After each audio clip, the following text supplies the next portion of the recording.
Hallo, willkommen auf meinem YouTube-Kanal rund um den neuen Ford Focus MK1 2004. Ja, mein erstes Auto, das ich immer noch habe, hege und pflege. Mal ein anderes Video, nicht immer über den Ford Focus MK4, sondern jetzt mal als Ausnahme der MK1. Baujahr 2004, ist also jetzt ziemlich genau 17 Jahre alt. Alles, was an dem Auto prinzipiell gemacht wurde, habe ich selbst gemacht, beziehungsweise mit Hilfe von einem sehr, sehr guten Freund. Und ja, auch jetzt das Auto stand circa ein Jahr lang, bevor ich es jetzt wieder angemeldet habe, inklusive TÜV natürlich. TÜV hat er jetzt auch. Und ja, was wurde jetzt gemacht, nachdem das Auto jetzt ein Jahr lang gestanden hat? Eine Feder war gebrochen, die Federn wurden also getauscht. Querlenker war ausgeschlagen, wurde getauscht. Hinten Bremsscheiben, Bremsbeläge waren fällig, inklusive den Bremssatteln. Wurden also hinten alles getauscht. Keilriemen, Zahnriemen, Wasserpumpe, weil die kaputt und undicht war. Und natürlich Motoröl gewechselt. Ja, ich glaube, das war's so im Großen und Ganzen im Schnelldurchlauf, was jetzt hier aktuell gewechselt worden ist. Nachdem das alles durch war, zum TÜV gefahren, TÜV bekommen und jetzt ist zumindest mal für 2 Jahre TÜV-mäßig mal Ruhe. Und ja, ich zeige euch jetzt mal die kurzen Videos, die ich erstellt habe zu diesem ganzen Vorhaben. Dadurch, dass ich natürlich auch Sachen gewechselt habe und nicht nur alles meinen Kollegen machen lassen habe, konnte ich natürlich nicht immer filmen. Habe also versucht, so gut es geht zu filmen, ohne jetzt ja, den Kollegen alleine arbeiten zu lassen. Und ja, die Videos könnt ihr euch jetzt mal hier im Anschluss anschauen, was wir gemacht haben, welchen Knauf wir gemacht haben und. Könnt ihr also in den Kommentaren komplett auslassen. Und ja, falls ihr mehr vom Focus MK1 sehen und wissen wollt, schreibt es mir auch in die Kommentare. Dann mache ich vielleicht noch 1, 2 Videos über den MK1. Ansonsten bleibt mir nur noch euch einen schönen Tag zu wünschen. Bleibt gesund und bis zum nächsten Mal. Ciao!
Da muss man halt darauf achten, dass das da halt darin passt. Ne?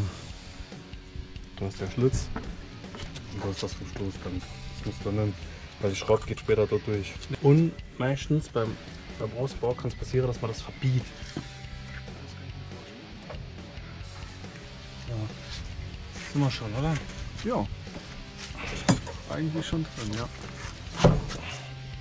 Und das war jetzt 20 Jahre alt oder 15 Jahre alt oder wie alt die Karre ist. Und es ist zum ersten Mal aufgemacht worden. Es geht so gut drin. Das geht nur deswegen so gut drin, weil ich es hier ein bisschen gedehnt habe. Jetzt kommt die Schraube darin.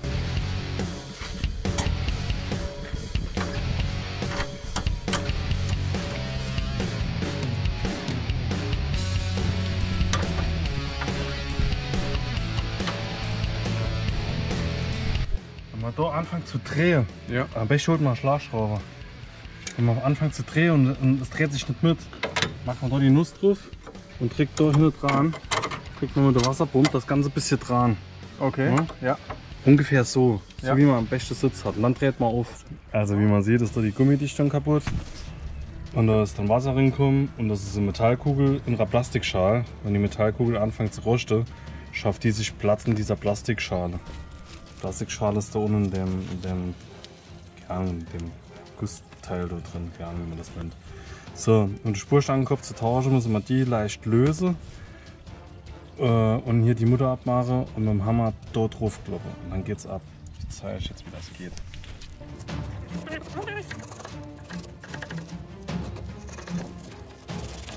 Ein bisschen WD-40 Hausfrau Edition. Da ein bisschen WD-40 dran, da ein bisschen dran. 22er Schlüssel, drehen wir da hinten auf. So, das reicht schon. 17er, 4 da drauf. Und dann mit dem Schlagschrauber.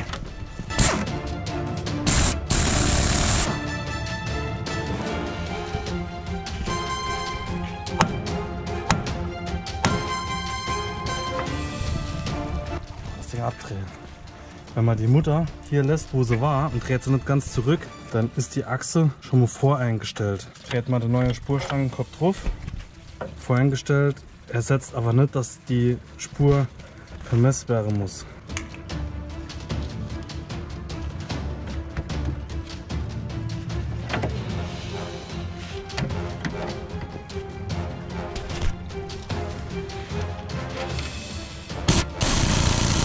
Von hinten die wieder kontern.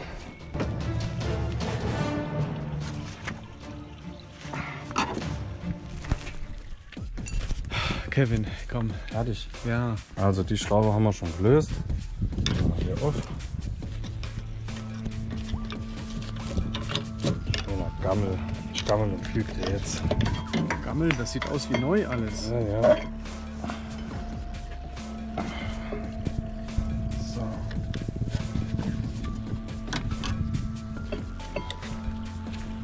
So. So, jetzt können wir das einfach runterdrehen. Alter, sieht die aus.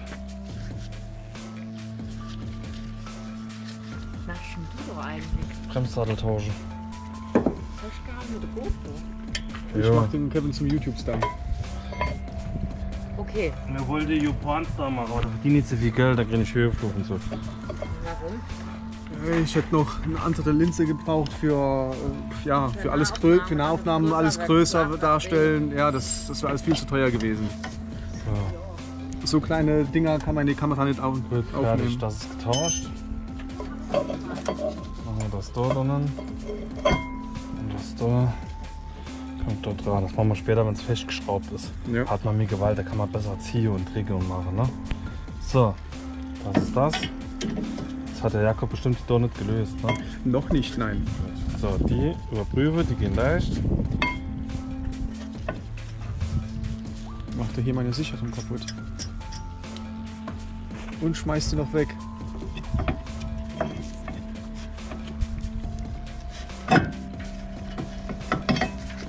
Normal macht man dann einen Halter ab. Ja, Ich Kevin hab ist aber aber zu gelöst. faul. Genau. Trottberst. Es ist saugut, wenn man es zu zweit macht, weil da kann der eine filmen und der andere muss arbeiten, weißt du? Ja, ja. Ansonsten muss ich immer nämlich beides machen, filmen und arbeiten. Aber wenn du eine gewisse Anzahl an Abonnenten hast, arbeitest du nicht mehr selber, der lässt du arbeiten. Das ist die Arschloch. Ja. Also Kevin, so macht man das nicht, da wirst du direkt verschollen. Das ist doch auch so, dass einer nur die Kamera hält. Ja.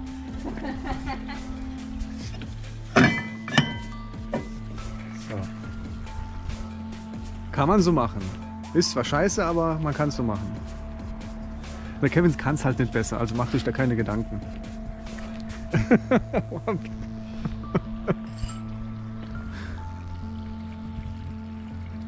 Ja, bist du verschollen. Jetzt ist überall das Fett auf den Bremsscheiben und Wer gut schmiert, der gut fährt. Ja, das ist auch meine Devise.